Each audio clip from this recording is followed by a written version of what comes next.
Hello my lovely family Priyu cooking point channel को welcome. आज आम बनवा ओडिया स्टाइल कांजी पानी जोटा खटा टेस्टी भी लगी था, बहुत ही भल लगी था। तो चलते भिडियो बेसी डेरी नक स्टार्ट करवा। प्रथम मुझे चाउल नहीं, चाउल को भल भाव में धोईकी गोटे बर्तन में पानी गरम कर चाउल देकी नॉर्मली जमी भात हुए सेमती आम भाटी को बनई नवा।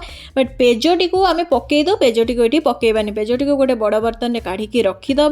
तब गोटे कढ़ई नवा, कढ़ई में अपन से पेजटी को पकईबा, स्वाद अनुसार किसी लुण देबा, टिके हल्दी पकेबा, देकी ताको भल भाव में मिक्स कर नबा। तापरे मु एठी किछि तेंतुली पानी देछि, आपण मानक पाखे जदि तेंतुली अवेलेबल देबो तेंतुली पानी देबे, नले आंबुल भी थिले आंबुल भी पकई परबे। देकी याको भल भाव में मिक्स करि नेबे। तापरे गोटे आमे एठी कोन करबा, पेजुआ टिके पेजुआ भात टाइप से भातटी को चटकी के आमे एठी पकेकी भल भाव में याको मिक्स करि नबा।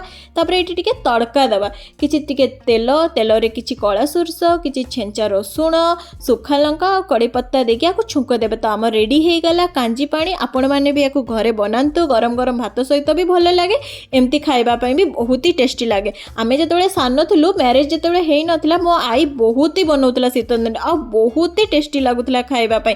तो भिडियोटी को भल लगे आपण मैंने लाइक शेयर सब्सक्राइब करदे। तो thank you so much, bye bye. Next video रे देखा हबो। जय जगन्नाथ।